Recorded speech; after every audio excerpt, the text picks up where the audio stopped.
If you change this one thing about your design, we could cut our test time in half. We transformed that organization, and over the next 3 years, they went from being the worst performing division to the best performing division. The other two divisions continued to be 9 months late on average delivery time. We were less than a month late. At the end of the day, this is about making money, right? It's either making more profit, making it faster, or avoiding the cost. So my dad was a serial entrepreneur. In translation, what that really means is he never saw one thing through long enough to make money. And so I did not choose this path. It chose me.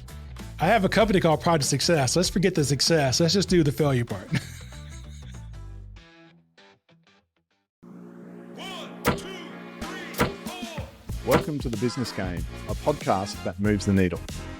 Hey guys, before we get started today, we just want to take a moment to thank one of our sponsors, TraffTrack. If your traffic control, construction, or security crews are still juggling manual check-ins, scheduling, and resource deployment, you're leaving productivity on the table. TraffTrack's app automates shift assignments and timesheets in seconds. Visit trafftrack.com to see why over 1,000 industry professionals rely on it every day. And thanks again to TraffTrack for supporting The Business Game. Hello and welcome to The Business Game, a podcast that moves the needle. I'm Lisa DeAngelis. And I'm Steve Plummer. And before we get started today, make sure to like and subscribe wherever you're listening. Today we are joined by Clint Padgett of Project Success Incorporated. Hi, Clint. How are you going? Doing well. Thanks for having me on the show. Our absolute pleasure. Pleasure. Thanks for joining us. So could you give us a little introduction to yourself? Tell us who you are, what brings you here? Well, at my age, if I went through all that, the hour would be over. So I probably shouldn't do it that way. You mentioned your temperature is kind of like with the Carolinas where you are. And I grew up in South Carolina. Right out of high school, didn't know what I wanted to do in my life. So I joined the Navy, spent 6 years in the Navy on an aircraft carrier. Got out of that, went to work in a shipyard for a couple months. And there's probably no greater motivation to go to college in the world than to work in the shipyard in Norfolk, Virginia in December and January, which is exactly what I was doing. You go into the shipyard every morning and the wind's coming through the water, cutting right through you. And I'm running wires and bilges of boats, which are sitting in the water. And I learned that my body was not a big enough heat sink. All the heat was radiating from my body into the water. Yeah, right. So I said, college maybe isn't such a bad idea. Was lucky enough to get accepted to Georgia Tech. I have a double degree from Georgia Tech. And then I have a master's from Duke University's Fuqua School of Business. After that, I went to work for Coca-Cola for about 6 years. And then in the early 90s, I joined the company called Project Success. And then I've been here for 31 years now. First 11, I was just an employee working my way up the food chain. And then in 2005, the owners wanted to exit the business and I was able to purchase it from them before they left. So 31 total years, about a third of it as just an employee. And the last 2/3 is still just an employee, but my name is on the CEO line now. Amazing. What a trajectory. So yeah, first 11 years, you said that you were an employee at the company and then the opportunity arose and in you stepped. Amazing. Absolutely. It was an interesting time because I was getting my MBA at the time, plus working full time, plus trying to do the buyout. So it was a lot going on at one time for sure. A typical entrepreneur's journey, I think, isn't it? With all of those balls in the air, right? So can we just dive into that a little bit, Clint, please? Sure. You grew up in a family of entrepreneurs. Your dad ran gas stations and liquor stores and fireworks stands and so forth. So how did watching him juggle all those things, how did that shape your understanding of what it takes to succeed in the entrepreneurial world? To be quite transparent, that experience was it. So my dad was a serial entrepreneur. In translation, what that really means is he never saw one thing through long enough to make money. Right. So we never had money. It was always from one new endeavor to the next. And so we grew up, we looked up to poor people. It was bad. So having dealt through all that, I thought, I just want to get a 9-to-5 job, punch the clock, retire after 30 years with a pension kind of a deal. Yeah. And so I did not choose this path. It chose me. But I will say that just the different organizations or the different companies my dad had, you learn to deal with different types of people, which I have found to be quite valuable in my entire career. So you might one day be pumping gas for at the gas station for the mayor or the mayor's spouse. And then the next day you're working in the liquor store and you're having a very friendly conversation with the town drunk. Right. And it's just, so you deal with every kind of person And then you're out there picking up trash in the parking lot, washing windows, and then you're also running the business. So you meet a lot of different types of people, and then the work you do is at all kind of levels. So I think it prepared me pretty well for the organization that I now run. Yeah, awesome. I guess also, and I'm really curious about that because obviously communication is the main takeaway, I suppose, at the very center of what you do with project success and otherwise. But I'm really curious about the trajectory that got you there. So can you walk us through some career moments for you that stand out as your biggest personal highlight so far? Like at every stage, from your Navy days to Georgia Tech, Duke. So the Navy was, I got to tell you, if you ever need a salesperson, you should find somebody who recruits for the military and hire them because they are really good at selling a story. Yeah, right. I was 18 years old, and this guy just sold me on the whole vision. It never occurred to me that sailors are made for ships and ships are made for sea. Right. And sea is where you should always be, right? Yeah, right. That never, at 18, never really occurred to me. And then I signed up for 6 years right away. And then I got on board ship and found out that 2 years was actually an option. You could have done 2, 4, or 6. I signed up for 6. I'm like, okay, nobody told me about the 2 or the 4 part. Right. So you definitely want to find one of those people. They're great salespeople. The Navy was interesting. It was more about the different type of people you can live with and work with. Very humbling experience because I was on an aircraft carrier, so 5,000 people. I worked in engineering. I was an electrician's mate, so I worked in what they call E division, and we had 75 people in the berthing area. And I know this is a business podcast, so I won't get too graphic, but 75 guys have been working 12 hours taking their shoes off. It's just not a place you always want to be hanging out, right? I mean, it's not exactly the most pleasant experience. Also, you work get as graphic with us as you want. Yeah. You talk about that as much as you want, Clint. So, we work 12-hour shifts, 12 on, 12 off, 7 days a week, except for the days you work 16 hours a day because you have a rotating watch. Every day you have a 4-hour watch you have to stand, and sometimes it falls within your normal 12 hours. Sometimes it's outside of that. So those days you get to work 16 hours. So that was, it gets quite old when you're gone for 7 months at a time from home and you're working 12 to 16 hours a day, 7 days a week.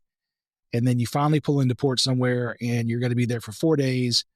And because you're in engineering, there are things that can only be worked on while the boat's not moving. So your time off is limited, whereas the signalman who just has a job at sea, they get to go on the port visit the whole 4 days, and yet you make the same paycheck. So I always found that to be not quite fair in my brain. So I had always wanted to be an engineer. Ever since I was a kid, I would ride my bicycle to the library and check out books on robotics and lasers, and I just was fascinated by that. I wanted to be an electrical engineer. And then when I got the opportunity to go to Georgia Tech, I applied, went to my interview for admissions. And I'm from a small town in South Carolina. It's not very big at all. It's 30,000 people in the county back when I used to live there. And there was a guy in the admissions office that I met with that was from my little bitty hometown. Wow. And I just I didn't know him, but obviously my dad had so many stores, people knew of me, and I'm sure that helped. Then I had good SAT scores and I had good grades from whenever the ship was in port long enough in Norfolk. I would take classes at Old Dominion University at night. So I had really good grades in that. And so I was able to get admitted to Georgia Tech. Awesome. And there's so many different ways so many different stories I can go down, but sometimes I do these talks at Georgia Tech. So I'm also on the advisory board for the College of Electrical and Computer Engineering at Georgia Tech. And I just did a talk the other day about, boy, am I lucky. And it talks, the point I was trying to get across is there are things in life where there are failures that actually shouldn't let the failure define you, because what it does is it opens up another opportunity you never saw coming, right? Mm-hmm. So when I was in the Navy, I was in Naval Nuclear Power School. And I had in my head at 19, I had it all mapped out. I was going to finish nuke school, finish my time in the Navy, go get a job at a nuclear power plant, make $50,000, $55,000 a year. And I would have been quite happy with that, right? So nuclear power school, there are tests every week, and I think you can fail 2, but not 3 tests over the 6 months. I didn't fail any. And then on the last day, there's a final exam. It's worth 400 points, and you have to score 250 to pass. I scored 232. Oh, no. So I missed it by, 20 points. So I go to talk to the captain to see if I can maybe retake the test, do some extra credit. And I'll never forget, he looked at me and he smiled and said, son, we need conventional, which means non-nuclear, electricians in the fleet for all of our non-nuclear powered ships. And we have you now for 6 years. We're not going to let you retake it because we want you in the fleet. Now we got you. So I remember walking out of his office that day, walking back across the base and just feeling like my whole life that I had mapped out was just gone. I mean, I'm not going to finish new school. I'm not going to work in a nuclear power plant. I'm not going to be able to get a job and make it 55 grand when I get out. But if if any time over those 6 years, if I could have gotten the do-over button, I would have gladly pushed it to go back and try to find those other, 18 points, 28 points, whatever it was. And I'm so glad I didn't because I wasn't a nuke. I actually ran into some people from ROTC on the ship and who were from Georgia Tech and told me all about Georgia Tech, who I'd never heard of, and was able to apply, was able to get in and achieve my real dream of being an electrical engineer. But I would have gladly taken the 50 grand a year out of high school and not worried about this. And then that gave me the opportunity at Georgia Tech to go to work for Coca-Cola. Coca-Cola is where I learned about this company that I now own. And through that, I've planned all the Olympic events from 1994 all the way up to the current date.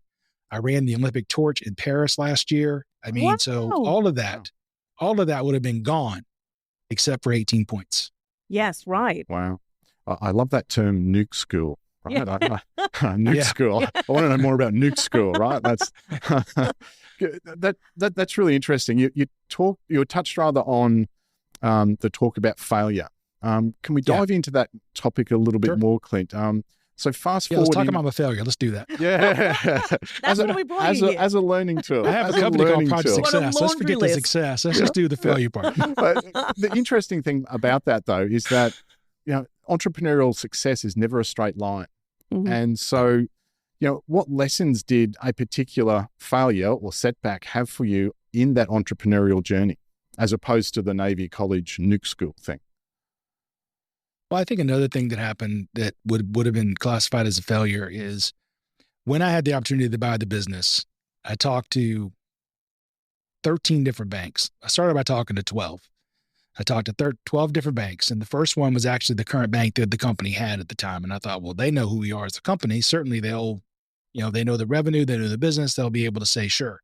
So they were going to do the loan. And then the week before the loan closed, some guy walked in I'd never met before, and he says, tell me about your business. And I said, no, we're Project Success. We do project management training and consulting globally for companies like Coca-Cola and Caterpillar. And he says, okay, what kind of real estate holdings do you have? And I said, well, we don't. We're a consulting firm. He goes, oh, well, we don't loan business to service companies, and walked out. Right. And I'm looking at the person I've been talking to for the last 6 weeks. I'm like, where'd this come from?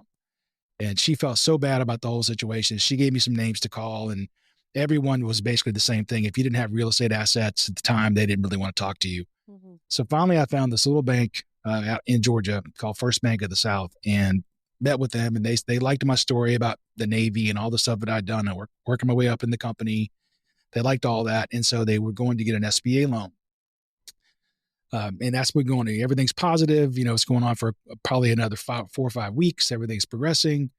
And I'm working on a project at Caterpillar in Peoria, Illinois, and I get a call from the bank. And so at lunchtime, I answer, and he says, hey, I got bad news. SBA turned down your loan. And I Oh, said, I just talked to you last week, and you guys said it was looking good. He goes, it was. But he said, it turns out there's a cap. And if your company averages, if your annual revenues are 5 million, more than 5 million annually, then you don't qualify. And he says, you averaged 5.1. oh, God. Great. So I'm like, okay, so I'm too successful. I'm too big to be a small business. Yeah. Okay. Yeah. And I'm just like, you know what? I'm done. This has been going on for, at this point, 6 months. This is just not meant to be. So I go back to work, I finish up the day. I go get in my car that night, and I like all kind of music. And this particular day, I was listening to country music, and a song came on that I'd never heard before by Tim McGraw. And the opening line, when I sat down and turned the car on, the opening line was, how bad do you want it? And I'm like, all right, this must be a sign. So I called bank number 13, who also turned me down. Oh. But they told me, hey, if your office is in a HUD zone, which is an economically depressed area, then the SBA will forgive that cap. So I called back bank number 12, told them about that. They did the research. I was in the right area, ended up getting the loan. Oh, my God. But it's one of those things that I failed maybe 14 times if you count bank 12 twice. But in the end, you got to persevere, right? You got to put your head down. And if nothing else, I'm stubborn. That's amazing. Life lessons from Tim McGraw put you on the right track. Exactly. That's awesome. While you're at Georgia Tech, I was having a look around on your website, and I saw that you were talking about these brilliant technical minds that often struggle with interpersonal relationships.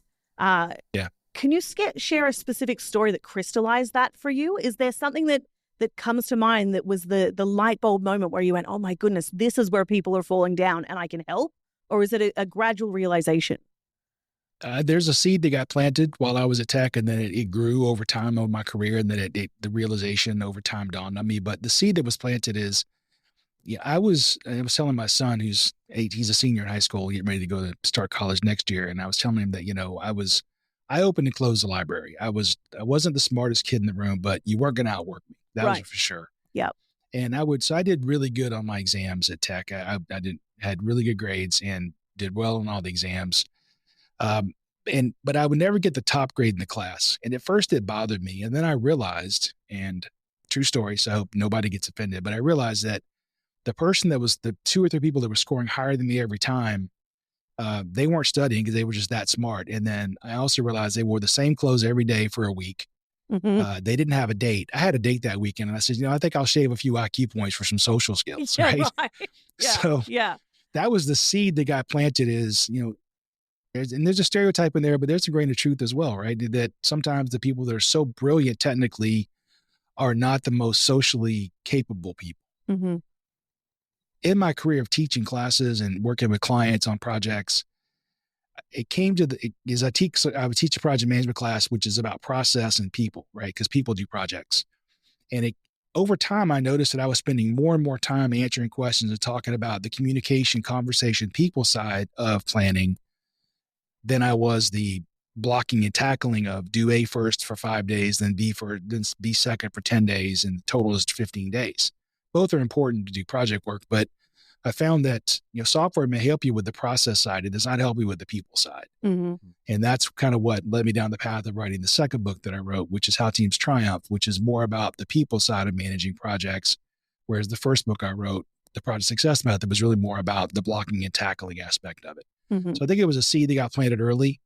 And then as I progressed through my career, I just found that I gravitated more towards it, and people seemed to resonate with the information I was giving them. Yeah, absolutely. Yeah. Speaking of resonating, I love the term that you come up with, shifting the worry curve. Mm-hmm. Can we talk a little bit about that? Because your whole philosophy centers around that. And it's all about not the individual parts combining at the end, but this idea of shifting the worry curve. So can you talk us through what that means and what some practical outcomes are? Because I think that's a fascinating term, the worry curve and shifting that. So if you think about how projects are typically done, it could be a home project or an actual business project, but normally what happens is you've got a pretty experienced team, and so the boss will say, hey, here's the project, and here's what I want you to go do, and you guys all know what to do. Just go make it happen, right? Let me know if there's any issues. So if you think about that, and when you got assigned that project, you already had 5 different projects on your plate. Mm-hmm. Some had just started, some are in the middle, and some are going to be hopefully closing out soon. So you walk into that meeting with 5 projects on your plate, and 30 minutes later, you walk out with project number 6. And the question I would ask is, how much worry do you have about project number 6 at that moment? Right. And because all you know is you're on the team, right? And oh, by the way, you got a year. The deadline's a year in the future. Okay. So you look at that and you think, all right, I got a year to do it. We'll create life in about 10 months. I'm pretty sure I can do a project in 12. I used to think that 9 months, but then my wife, who's had two children, said it's closer to 10 than 9. So I defer to her, and the average person walks out of that room and they're really not worried about project number 6 because they've got deliverables due tomorrow and next week for the first 5 projects. And this is just this gray nebulous cloud of something I got to get to at some point. The only 2 things I know about project number 6 is I'm on the team and I got a year. Mm-hmm. And I feel pretty good about my ability. So I'm sure I'll get to it at some point. So we say the level of worry at the very beginning of that project is probably pretty low. Mm-hmm. It's not 0, you're not in a coma, but it's pretty low. And we find that it stays pretty low for about the first half of the project. maybe 4, 5, 6 months into the project, you get this bad feeling that, I was pretty comfortable in getting this done in 12 months. I'm not as sure I can get it done in 6 months, and that's all I got left. I really think maybe I should have been doing some work already. And you see this play out when people, all the emails go back and forth that all say the same thing is, this project's in trouble, but it's not my fault. Or if you see your team member walking down the hallway, you hope they don't ask you about the project. Yeah. If they do ask you about the project, you hope they also aren't working on it. Right. Because we all know it's bad to be late, but we're okay as long as somebody else is more late, right? Yeah. That's the key. Yeah. You're just going to be Yeah. most late. Or walk down the corridor with a piece of paper in your hand, looking busy with your head down so no one talks to you, Exactly. right? That kind of thing, right? Coping strategies. Yeah. Absolutely. So that first phase we call uninformed optimism. I don't know enough to be scared. I got plenty of time. And now we're talking about the second phase, which is called vague concern. I got this bad feeling in the pit of my stomach that I'm in trouble. My spidey sense is tingling, telling me something is amiss, but I have no plan to measure it against. So I can't prove that I'm late. Mm-hmm. I got a real bad feeling that I'm late. My gut says I'm late, right? So then the deadline really approaches and we move into the final phase of the project, which is called panic. Right. And in the panic phase, throw money at your problems to get them to go away. Everything is overnight express. Everybody works overtime. You have to use the fastest vendor, which is the most expensive. So money just gets thrown at the problems and quality suffers in the panic phase because you're cutting corners just to get it out the door, right? You say, well, we'll fix the bugs later. We'll have to flash them in after the fact. Mm-hmm. Or, I know we promised this time we would actually do training before we rolled out the new ERP system, but we'd have to roll it out and just do ad hoc training afterwards. So quality suffers, costs go up, and you probably still miss the deadline. So that's the panic phase. The idea behind shifting the worry curve is let's worry, instead of doing all that worrying at the end, because then when you're in the panic phase, of course, worry is quite high. Rather than worrying at the end of the project, let's move some of that to the front end by doing a planning session where we bring people together and over a period of 2, 3, 4 days, whatever that looks like on your project, we clearly identified the scope, what the tasks are, who owns each task, so that it's very clear ownership, and then what their duration needs to be. And then we could build out the model of what it's going to look like and how long it will take. Mm-hmm. First of all, that verifies we can actually get it done in a year.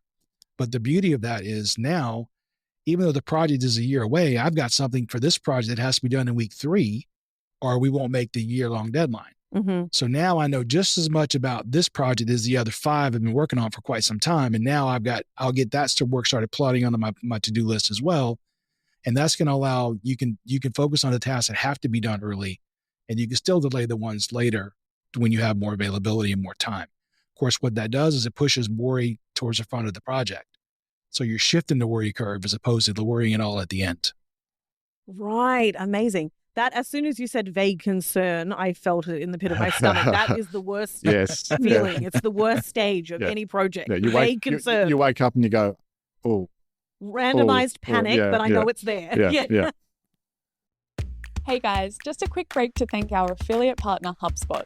We are thrilled to announce our partnership with HubSpot, the ultimate all-in-one CRM platform. HubSpot helps you streamline marketing, sales, and customer service with powerful tools to grow your business faster. From lead generation to automation, it's got you covered. By using the link in our description, you not only get to start your HubSpot journey for free, but you'll also be supporting our work here on the show. Now back to today's episode. So then I guess there's also, your business philosophy centers around the conversation, that critical moment when team members claim they're part of a project, when they sort of commit to, exactly what you said, everyone kind of takes responsibility for what their roles are. Was there a specific project along the way where you sort of witnessed this magic happen? What did the transformation look like? So I can't say that, what I would say is that when I came to work for this company, well, let me step back. So when I was at Coke, we had a project that went so badly that our engineer manager got fired, right? My boss's boss got fired. He was told to retire. So before he wanted to. So that's how I came. We said, we got to get better at managing projects. And we went out and found this company called Project Success. And I took the course along with my colleagues. And that's how I came to know about the process. So I didn't invent the process. The process just has certain rules. And that's one of the rules is, one person for each activity that's the owner. So there's no question about who to go to ask about it. And the other rule we have is you have to be in the room and you have to say, that's my task. Right. In other words, you can't assign Lisa, Steve, Lisa, only Lisa can assign herself and vice versa. Right. Yeah, absolutely. Because that's accountability, right? If I let you assign Joe, who's not in the room, he doesn't know he's been assigned the activity. You haven't told him about it. He can't give you the right duration. So you might guess for Joe the duration. But what you don't know is that there's a new regulation that passed. Right. And so what used to take Joe 2 weeks now takes Joe 2 months because of regulatory issues. Mm-hmm. Or what used to take 2 months might only take a week because of technological breakthroughs. Mm-hmm. So you want the person that's closer to the work to be able to tell you how long it takes, right? And so those are the reasons why we have the guardrails we do, which is I want to look at you, Lisa or Steve, and you tell me which one of you is going to do the work. And then you tell me what you need from somebody else to do your work and how long do you need. And that's the way we build plans that drive accountability, because we're going to hold each other accountable along with ourselves. Mm-hmm. Now, that's really interesting because it's so simple. Yet it obviously is one of those, small hinges that swings a really big door in the project's success. Have you had any pushback around that kind of process at all? People are people and we've got our habits and our quirks. Occasionally you get somebody who says, I'm just frustrated. Why can't I put Joe on the task? And so when I usually explain it to them, and I usually flip the script and said, okay, so if you weren't in the room and Joanne said, we're going to put Fred on it. And, Fred, I'll look at Fred and say, Fred, would you want Joanne assigning the work to you? Because I'm sure, and by the way, I'm sure your work looks quite easy to Joanne because you make it look easy, but it's not easy. We both know that. So, and usually when you put it in those terms, like, yeah, you're right. I mean, I don't want somebody else picking my job for me. And the other thing is, telling me my work or telling me how long it takes. And the other one is semantics matter, right? And so the way that Joanne names the task might be quite different than the way that Fred would name the task. Mm-hmm. And since this is going to be on a to-do list, it might show up on your task list 6 months from now, the naming better mean something to you. Otherwise, you'll be looking around going, what does this task mean? I don't even know what this is. Yeah, right. So usually there might be some pushback at first, but usually once you explain it to them, they're on board. Yeah. Yeah. And I did have one guy one time at a semiconductor company I was working at where he said, how did he put it? I said it has to be, another one of our rules is it has to be the very first word in each description needs to be a verb. So he would actually write the word verb. Yeah, right. And then the activity manager you put in the room, that was the name. He didn't end up working out very long. He was gone within a couple of weeks, but still, it was funny. Yeah, right. I mean, it annoys me a little bit because now I can't say, well, that's Lisa's job, right? After this conversation. We've both sat here together and heard the best way to break down, because that is the big problem often in business, isn't it? The siloing, where or this hand is doing a task and the other hand has no idea what is involved in that, or you're right. Seems very simple, but I mean, obviously it is where I certainly in places that I've worked, definitely that is the pain point. Yeah, conversations are really important, and this was pre-pandemic as well. The pandemic, I think, just exacerbated it, but people have a tendency to want to get things off a to-do list, right? And so if I can just send you an email or send a text message or post something on Slack or Jira saying that it's done, that I could check it off my box. And let's be honest, what I really hope is I never hear from you again. Right? Yeah. Because now it's off my to-do list. Yeah. What you should do instead, and nobody wants to do, but you should do, and what we recommend is walk down the hallway, pick up the phone, have a conversation with the person and say, hey, Lisa, here's what I did. I think this is what you want. Is it? Right. Wow. Nobody wants to do that, because what I might find out is Lisa goes, no, Clint, that's not at all what I wanted. Yeah. So now I've wasted my time and I got 3 more things on my to-do list. Right. I should have just emailed you and never heard from you again. Right? I hope it got stuck in spam. It's on my plate. Yeah. Yeah. So the conversations are really important. There's a George Bernard Shaw quote that I love, which is the single biggest problem with communication is the illusion that it is taking place. Right. Ooh, so, yeah. And that's one of the keys is you have to have conversations. And what I find is marketing people, again, I'm going to use some stereotypes because I think they're true. Yeah. Marketing people don't seem to have a problem having conversations, right? Mm-hmm. Engineers often don't want to have conversations except with other engineers. Right. And I could talk bad about engineers because I are one. Right? Yeah, right. So I know that's the way that it works. And I'm happy to have a conversation with somebody who can geek out just as much as I do, but I don't want to talk to the marketing person because I don't speak their language. I don't quite understand what they're talking about. they're strategic and I'm more tactical. And so anyway, there's this conversation doesn't ever happen. And the challenge with that obviously is if you have a for-profit business, if marketing is out selling products you can't build within engineering, you're not making money. And if you're building products for which marketing cannot find a market or a customer, you're not making money. So you better talk, you better have conversations.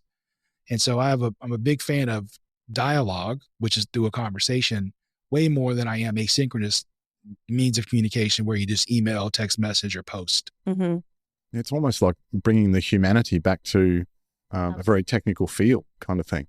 So yeah, I love that. I love the simplicity of that. Mm-hmm.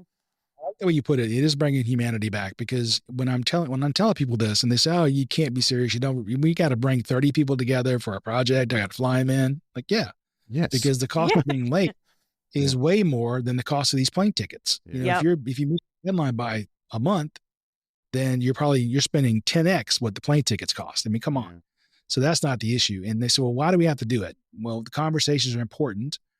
But let's say that Steve, you know, I work on a project, and let's say, Steve, you and I have worked together for 10 years and I never actually met you before today. And all I know is when I do my task, I email it to steve@acmecorporations.com, and you do some sprinkles pexi dust on it and you sell it and we make a lot of money, right? Everybody's happy. Yeah. So this week I have 15 different things I'm doing for other projects, including the one for you. And it's Friday at 7:00 at night. I'm tired. I haven't finished it yet, but I put in 80 hours this week and I'm like, I'm done. I just can't get it. I'm done for the week. I didn't get to this thing for Steve, but next week I'll just have to do. Mm-hmm. And so, Tuesday, Wednesday of next week, I finally get around to finishing it. So email to you, hey, Steve, sorry this was late, but last week was crazy for me, and hope you're doing well. Talk soon, right? And I didn't ever hear anything about it. So I think, you sprinkled your pixie dust on it and we sold it and made a lot of money. Everybody's happy. Mm-hmm. So let's say we come together and do what I'm suggesting, which is we actually have these conversations in a face-to-face situation. We're all in the room together. And what's going to happen over those 3 days is I'm going to say, hey, Steve, nice to meet you. Nice to put a name with a face. And over those 3 days, we're probably going to have coffee together, probably see each other at lunch, may sit across from each other at a team dinner. We're going to run into each other going to the restroom. We're going to have conversations. And through those conversations that are not about the project, through these conversations about who you are and who I am, I'm going to learn that you have 2 kids. Well, I have 2 kids. And, your kids play football with an F-U-T-B-O-L, and my 2 kids play F-O-O-T-B-A-L-L, the American football, right? So you guys play Australian rugby, whatever. But I get to know who your kids are and what they like and what they do and what you're like. And then, so now what I'm really doing is I'm changing you from an email address for which I feel no emotional connection at all into a living, breathing human being that I do feel a connection to. So now we go back into the project management meeting, and I see that my task feeds into your task, and they're both part of this thing called the critical path, which means technically when I was late, the project should have been late. And I say, well, Steve, I think this is wrong, because I remember a couple years ago, we had a project together, and I know I was a couple, 3 days late, and I get, but the project still went okay. And Steve says, no, Clint, it was 3 days. I remember vividly it was 3 days because I had to work 2 weekends in a row to make up for your lateness. Right. And I know that Clint is 5 letters, but in my household, you were a 4-letter word for those 2 weekends because I had to miss my daughter's recital, my son's football game. Right. Yeah. And so now I feel bad because, I have 2 kids and I wouldn't want to miss some big event in my kid's life because of somebody else. So what I've done is I've made you somebody that I feel a connection to. So when I go back to Atlanta and you go back to, to Queensland or wherever we're from, and you're still going to be Steve at acmecorporations.com, but you're going to be Steve with 2 kids that I don't want to let down next time. Yeah. Right. So to your point, to humanity, I've humanized you. Yes. You're no longer just this thing I have no connection with. Now I actually have a connection to you, and you're somebody I want to make sure I don't let you down next time. Mm-hmm. Yeah. Again, so simple, but it's a small hinge that swings a really big door. And so I'm going to take not be the bad guy, talk about failure. Grab the success baton, back off Lisa. Yeah. Project Success Incorporated has likely experienced significant growth, over the years, and certainly since you've started owning it and running it. What was your biggest year of revenue growth, and what key decisions or strategies drove that breakthrough? We've been more slow and steady than these big, huge hills. What I will say is that it's been, quite frankly, it's been a roller coaster, just to be quite transparent. I bought the company in 2005. The next 3 years, we had probably the 3 best years. No, not probably. We did have the 3 best years in the company's history. And then in '08, the global recession happened. And so, luckily for me, I was saving money for a rainy day, not expecting a typhoon to hit, which did. And so we were able to weather that storm. But, obviously, one of my clients, my biggest client actually, we had 20 people working full time at that client, and they sent them all home overnight. So in 1 month, I lost $250,000 Oh, Wow. God. in Yeah. 1 month. Yeah. So that's a kick to the gut, right? Yeah. But we got through that, and then, so that was a big drop off, and then we, cranked back up like the roller coaster, right? Going back up the next hill. And then the pandemic happened, and the business we were in is predominantly face to face. It works best face to face, Mhm. where we can have conversations. And we had to pivot and go to virtual, which, isn't as good. It's not as effective to do this virtually. It's funny. I interviewed Dr. Sherry Turkle, who is a clinical psychologist, trained clinical psychologist from MIT. She teaches at MIT as well. And she's had multiple New York Times bestsellers. And one of them I was interviewing she had written a book called The Empathy Diaries. Mhm. And in the book, there was some Japanese studies that were done that shows when people are face to face and they make eye contact, there's chemical changes in the brain that help you Wow. form a connection to that person. And she told me, she says, so Clint, the funny thing is to make you think I'm looking you in the eye, I'm looking up here at the camera. She goes, but your face is down here and I can't see you at all. So I'm trying to Right. mimic this chemical reaction, but I can't really Right, get there because I right. can't see you. Yeah. So you're looking at the camera, you're looking at your screen thinking I'm looking right at you, but I'm really not. Mhm. These face-to-face conversations are just super important. Yeah, you need to have them for sure. Mhm. I guess, obviously, since the pandemic, especially in the kind of current business landscape that we're in, how we've got so many people dealing with hybrid and remote teams, and obviously you do miss out on that sort of human connection element. How is that going for clients that you work with? Is this a pain point that you see that you have to work on a lot more? So what ends up happening is again, I'll just talk about it from my project management lens, and then I can broaden it and just talk about general, in the office, remote and hybrid. But from a project management perspective, if you do things remotely, there are inefficiencies that happen. Mhm. You don't get the conversations that happen. You don't get the serendipitous conversation that happens over coffee. Right. I was on a project a few years ago at another engineering company, and so it's semiconductor space. There's a design engineer who actually designs the chip and a test engineer who does design verification and test the chip. And you want them to be two different people because the design engineer knows how it's supposed to work. And so it may not occur to them to do something stupid like put a number where a letter goes, right? Right. In testing. So anyway, these two guys are having coffee together, and they're not even the topic of conversation on the project at this point. They're just having coffee. And the test engineer says to the design engineer, if you change this one thing about your design, we could cut our test time in half. Mhm. Now, that conversation could have happened at any point over the last 5 years they worked together virtually, Right. but it didn't happen until they were having a serendipitous conversation face to face over a cup of coffee. Mhm. And that just doesn't happen on Zoom. It Right. just doesn't. So I get the whole fact that it's challenging financially to bring people together and all these different things. But to me, the cost of missing your deadline is usually 10x Mhm. more than the cost of the tickets and the people's time. So that's from a project management perspective. Now, there are some rules, I think, that if you are doing hybrid, fully remote is also its own unique animal because at least everybody's on the same level, right? When you're hybrid, what I find happens is you have a meeting and there's 6 people in the room and 4 people on the call. Look around next time I guarantee it happens. Everybody in the room talks, and at the very end of the call, oh yeah, by the way, we got Joe and Fred and Frank on the call. Hey, you guys have anything to add? And they're Right. like, Yeah. no, you guys Yeah, talked no. over us for the full 45 minutes. And so Yeah. now Right. I'm Yeah. not even in the room and I didn't get to have any input. So, Mhm. what I'd recommend is if you're running one of these hybrid meetings, maybe start every other call with the people people that are not there first and give them a chance to shine and be able to give their thoughts and ideas as opposed to always looking with the people in the room. Because it's easy to do that because they're looking right at you. Mhm. And it's more challenging for the people in the remote. The other thing I would say is if you are remote, turn your camera on. I Right. know your hair might not be good or whatever, but just turn the camera on.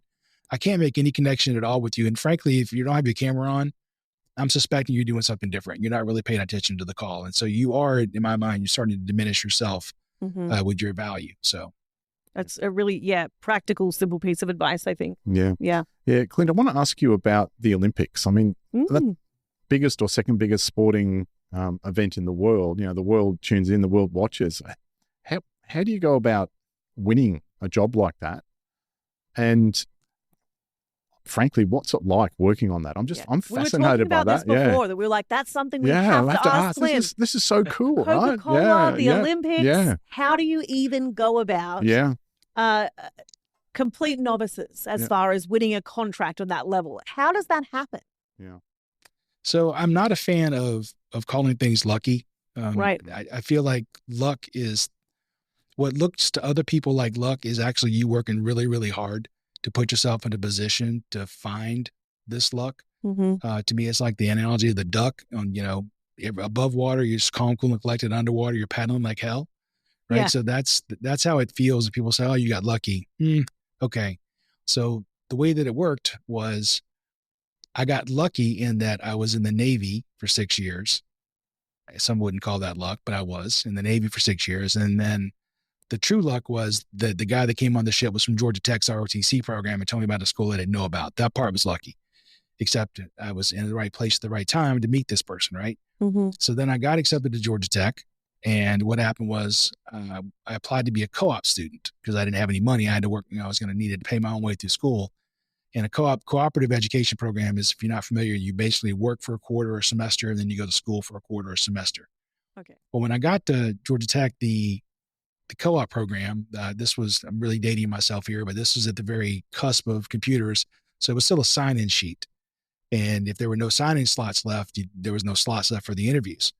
So I went and tried to apply to be a co-op student, and they said, oh, you're too old, because I was 24 years old when I got there because I'd been in the Navy for 6 years. And they said, you're too old for the co-op program. And I said, that doesn't make any sense. Now, there's no age limit on this. So by the time they finally, because I kept fighting it, by the time they finally said, okay, all the slots were filled except for three slots, one for Georgia Tech Research Institute, one for Scientific Atlanta, and one for Coca-Cola. Well, I wanted to be a hardcore engineer, so Coca-Cola wasn't really my first choice, right? I really wanted Scientific Atlanta. So I applied, I did 3 interviews. I got job offers from GTRI and Coca-Cola right away. Scientific Atlanta didn't offer right away. They were waiting. So I waited, and finally Coke called and said, hey, we really want you, but we have to have an answer. We can't just keep holding on. So I said, I'll take the job. And that same night, Scientific Atlanta called and said, we want you. And I said, I'm sorry, but I've already accepted the job at Coca-Cola. And they said, well, just call them and tell them you changed your mind. I said, no, that's not what I do. I waited on you. And now that I've committed, I'm going to do it. And so it was lucky, I suppose, that there was only 3 slots left, 3 interviews left, except I fought to make sure that I was able to participate at all. And then I got to work at Coca-Cola, and, then I eventually went to work there as an employee. And we were Coca-Cola was a sponsor of the Olympics. I knew they were going to be working on the Olympics. I wanted to do that, work on that project. And I probably wasn't going to be able to do that as an engineer at Coca-Cola. And so, as I told you earlier, we used this company called Project Success because we had a project that failed. Well, that guy from the company, Project Success, called and said, hey, I really would like Clint to come to work for us because we're looking for engineers, ex-military who know Coca-Cola. Well, I fit all 3 things. Wow. And by the way, we're working on the Olympics. Yep. So I quit on a Friday and went back to work and went to work for Project Success on the Monday and was back at Coke as a contractor working on the Olympic project. Wow. What a story. That's fantastic. And I've been lucky enough to plan them all since 1994. Have you got a favorite Olympics you worked on? Tokyo, I think, was my favorite only from the perspective of, this is another one of those things that didn't work out quite how I wanted, but it still worked out. I do all the planning, but I never actually been to any events, right? So we'd be in these meetings and they'd say, oh, well, Clint, remember how when you walk into the Olympic Village, this is what happened? I'm like, no, I don't have any idea unless you got a picture. Remember how when you go into the opening ceremony, you'd see this? I'm like, no. So I actually took a leave of absence and volunteered, and I went to work in Tokyo for 2 months during the Tokyo Olympics. And it was amazing. Just an amazing experience. It was hard work. I called it the Olympic program, the Olympic workout program, because I walked, I think it was 60,000 steps a day. Wow. I lifted